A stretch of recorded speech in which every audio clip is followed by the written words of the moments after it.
Viewers, thank you so much for rejoining us. I'm having a very great conversation with two amazing leaders recognized throughout the state of Georgia.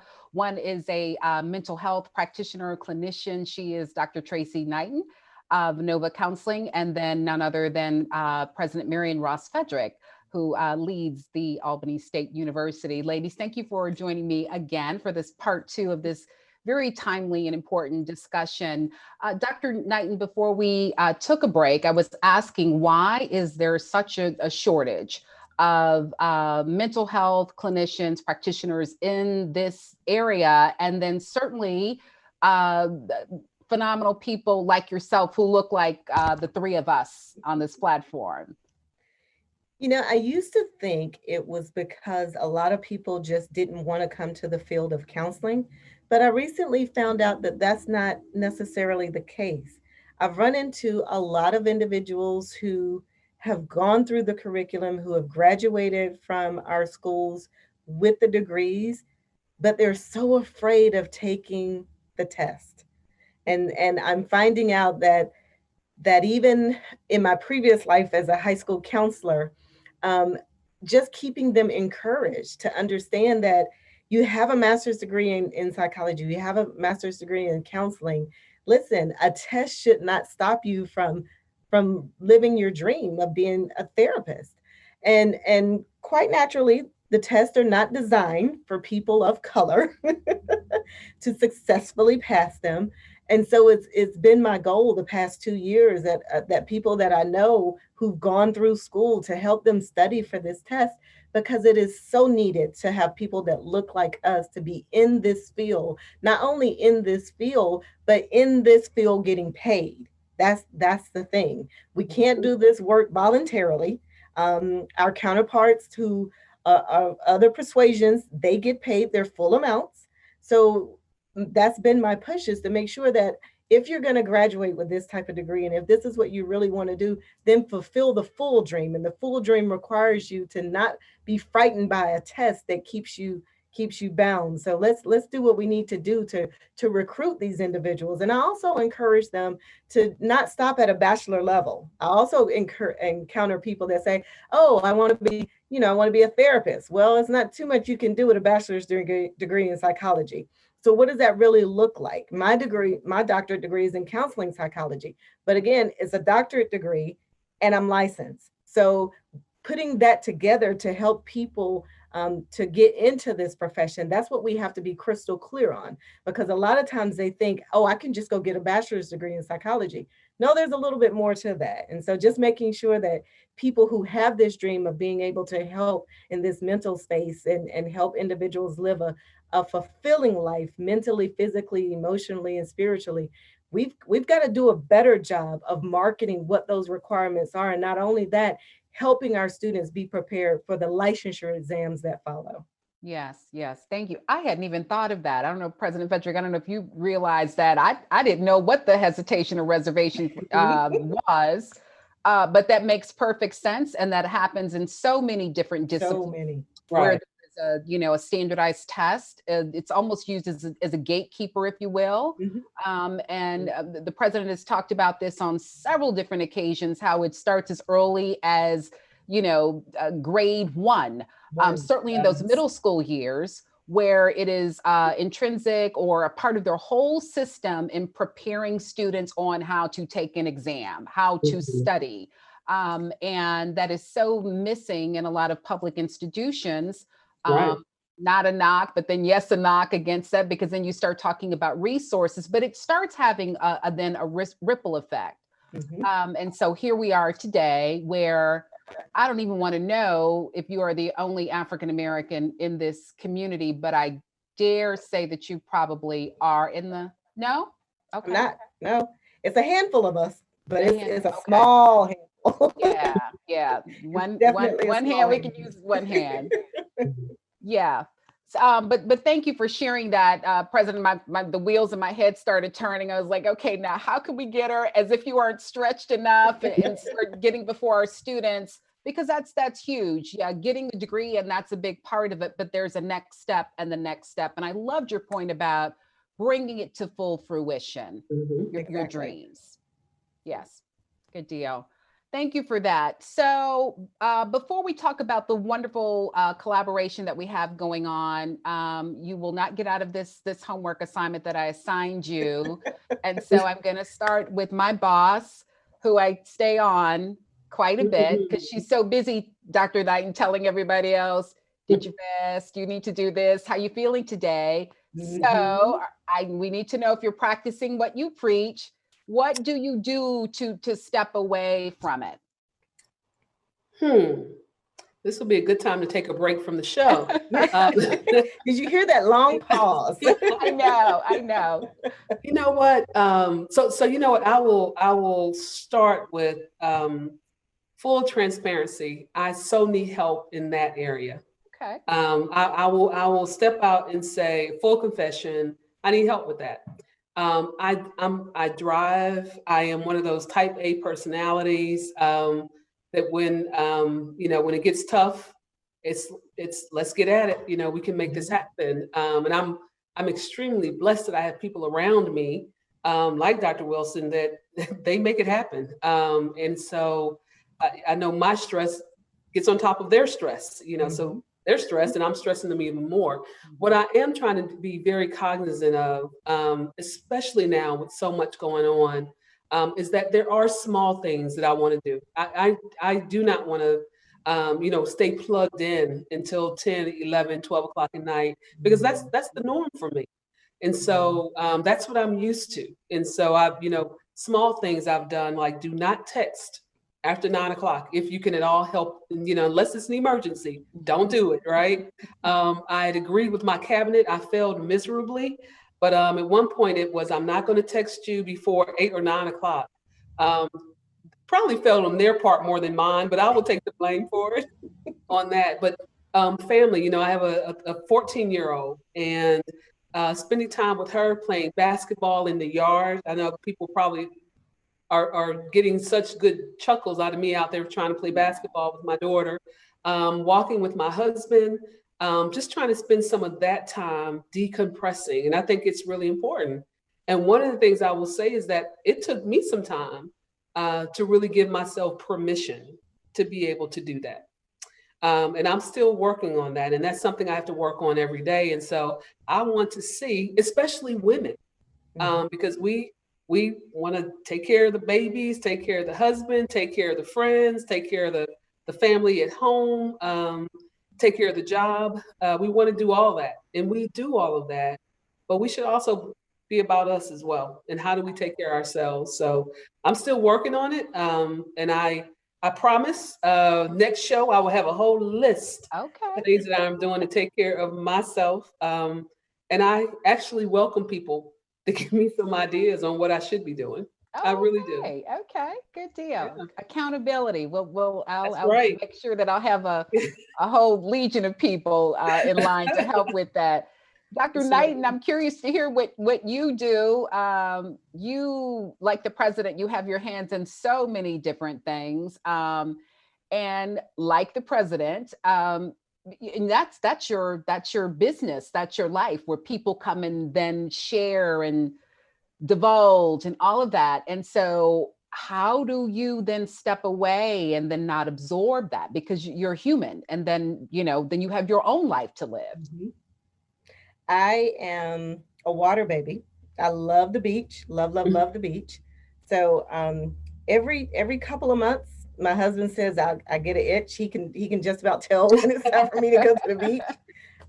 So I have to get away. One thing that I did implement during the pandemic, when most businesses were closed because of telemental health, I was available. We therapists around the country were available to just really start opening our doors, so to speak, and opening our computers for telemental health. So there were days where literally during the pandemic, my day would start at 8 o'clock in the morning and end at 8 o'clock at night. And I realized that I was getting overwhelmed. During that time, I was not watching TV, so I was not keeping up with the numbers on coronavirus. I was not keeping up with a lot of the social unrest that was going on. And I'll self-disclose, to this day, I have not seen the full video of George Floyd. I've not seen it.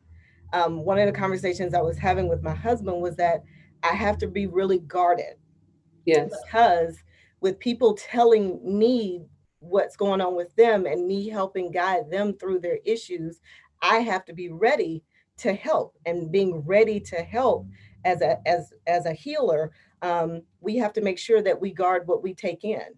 So that's one of the things that I did during the pandemic was I shut down and didn't watch the news. There were days when I didn't even know what was going on. And Mhm. my family did a very good job of helping me shield myself from that, Great. because literally I was working 12-hour days. And as the pandemic started to end around June, July for our area, what I found myself doing was being more exhausted in those days. So what I implemented, which I still implement right now, is I don't see clients on Fridays. I take Mhm. Fridays off, and that's my day to get my notes together, to get my thoughts together, to do the research I want to do, to look at different interventions and techniques that I want to use for clients, and also just to spend time with my family. My husband and I, when we were dating, we started Friday night date night, and even though we've been married 18 years later, we still do Friday night date night. Great. So I make sure that I'm available to them, meaning my husband and my daughter, and making sure that family gets their time, and that's what feeds me. So just really making sure that I guard my eye gates, I guard my ear gates. I'm a music person, so I love listening to music. So those things, I love scents. So I've always got candles burning and different things like that. So it's the little things that I try to do daily to take care of Mhm. myself. I love hot tea, so you'll find me drinking hot tea quite often. So it's the things that I can implement on a day-to-day basis that help me versus the big things like going to the beach. Like if I could go to the beach daily, I would. But since I can't because I live in Albany, Georgia, I have to find the little things that I can do to put in my schedule during the day that helps to fuel me. I love that. And you said so many things that I would like one person in particular to apply. That person shall remain nameless, but I'm heavily involved in her calendar. And so I love where you said Friday is a don't touch day. So we're going to have to try to teach her that again. We had been doing it in spaces like for this is a protected hour or this is a Mhm. protected hour in the afternoon. And then somehow, oh no, add that to my Something is, calendar, add that to my, yeah. Now and I'm you like, can you just start her need, in doses now. Start her in doses. and So we like tried, maybe two yeah. Fridays out of I'm the still month. here, y'all. I am still Oh, here. okay, okay. Yeah, we've got to. I've got to get back on that because that is just so important. It Just to is. sit still and breathe and collect your thoughts and plan Mhm. for the next. And Yeah, yeah, it's a lot. It is absolutely a lot. So thank you for sharing that. I'm going to implement that's a few of good. those things. Well, as I mentioned earlier, she birthed this thought. We've got to do something in response to what's going on, making sure that our students are protected, but still equipped to navigate this Mhm. world. And All right. so then I reached out to you because, again, this is a big priority of hers, mental health and wellness. What can we do? We need your services. And you graciously availed yourself to us. And so, one of the things that I'm really excited about is the Dr. T series. And so, Yay. with that, Dr. T, tell us what that is going to look like. Awesome. So I am so excited about this. I love an opportunity to engage with young people because they are so, like you said at the beginning of the show, they are so honest. They Like they don't mind telling you everything, and it's so much fun. But what I've learned about this generation is they share because number one, they want help, but number two, they realize that there's so many other people who are going through the same thing. Whereas our Mhm. generations, not to tell our ages, but our generation, we're more guarded, and so Yeah. we don't want people to know that we're hurting secretly. This generation, they don't mind sharing. So one of the things that we're going to put in place with the Ask Dr. T is students will submit their questions to me and I will be able to answer their questions. And so these questions can be sent video and I will respond video. And we're hoping to eventually, once COVID is over, hopefully, to be able to have a space where we can do sessions together Yeah. and Mhm. do roundtable sessions with students and just help them navigate life together. My whole thing when it comes to therapy is to let me help you build your toolkit because not everything deserves a hammer. So let's work on these other tools that we can begin to build your toolkit for life.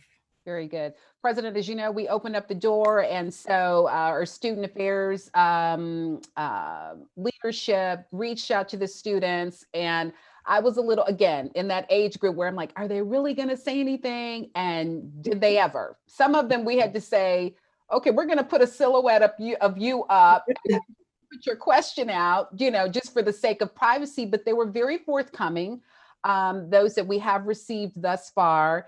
And really, really great questions. They're, as the president always said, they are coming with so much, just as first year students, first gens.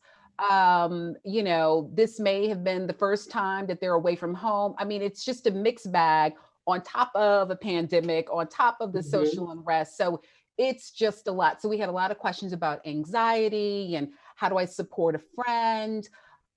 Depression, being clinically diagnosed, a myriad of questions. And so you forgot one, Dr. Wilson, that life balance. Okay. Life balance. That life balance. That's right. Yeah. Speaking of the life balance, President, you said that you were giving some thought to, you wanted to expand this. I think we should expand it. Yeah, share a little bit about that. I would love for our faculty and staff to participate as well, because guess what? Everyone's probably under a similar level of anxiety. They may be, especially this far along into a pandemic and having your life changed. People may start feeling some sense of depression that they may not be able to pinpoint what it is. I'm just agitated. Okay, let's start that conversation. I would love for our faculty and staff to talk about that. And guess what? We are still in an environment where we have to be extremely careful. We have to, use our safety protocols. That brings a certain level of stress to people. And guess what? Just general life events. When you say work-life balance, we should all take that test and figure out whether or not there is truly a balance that we can strike. And I think there is. We just have to be intentional about doing it. You're absolutely right. You're absolutely right. Thank you. And we'll get ready to wrap up, but I have to share this story. We were at a meeting the other day with our student leadership, and beautiful young lady who was also participating. I just received the news. I have to go back. I did after this moment, this past week and weekend in particular, the news of the whole Breonna Taylor situation. And we're on the Zoom call, and I shared it with the president later on. I said, she looks just like Breonna Taylor. Wow. Yeah. And that just a whole range of emotions. And so, as the president said earlier, we have uncles, we have husbands, we have sons.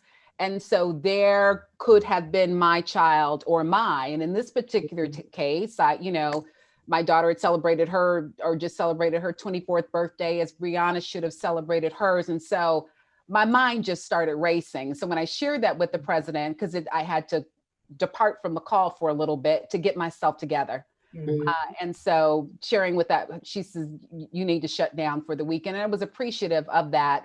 And I had to make some intentional decisions. And so again, when the TV it is on now, and I don't watch a lot of it, it's either HGTV or Andy Griffith. I just can't handle reality. And I think and you all may disagree or not, what this pandemic and this whole 2020 has reminded us is that as much as people try to put capes around our neck, and we take great pride in being super women and the Black girl magic and all of that, we are still human, and it is exzing more days than not.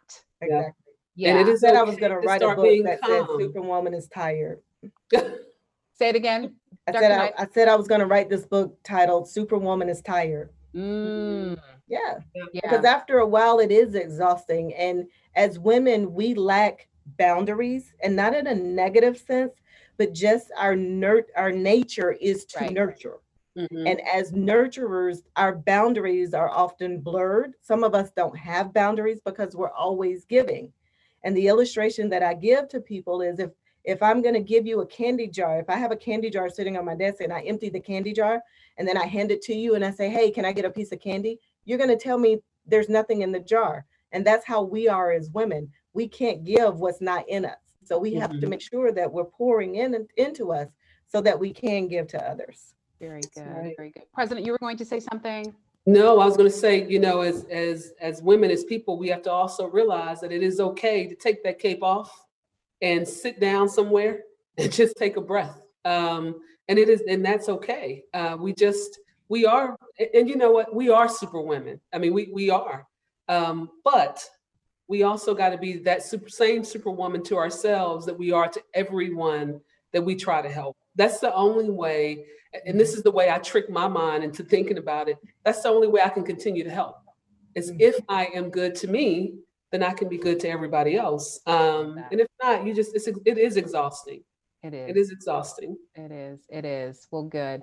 Well, thank you for this time today. I want to remind our viewers that the Dr. T series, or share with the viewers the Dr. T series, that they'll be able to take advantage of it through our Channel 19, through our radio station 92.7. It'll also be on our various social media platforms.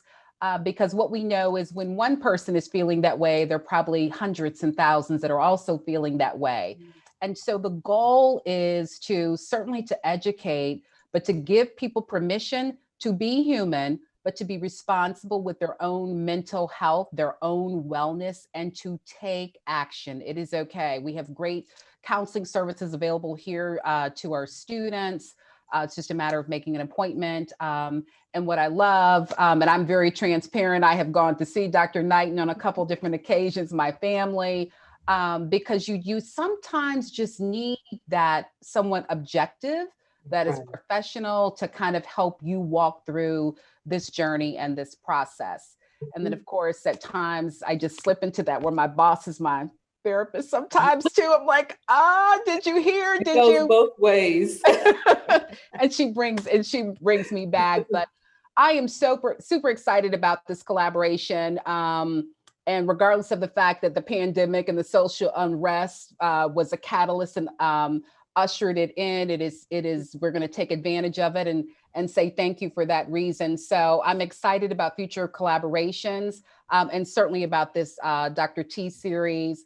Ladies, thank you so much for your time today. Continue to be safe and well, and just making a huge difference. It's an honor to always be in your company, to learn from you, and to live by the example that you continue to provide. Thank you. Thank you. You're welcome. Viewers, thank you so much for joining me for this special edition of Realizing Potential. I'm Wendy Wilson, and I look forward to seeing you next time.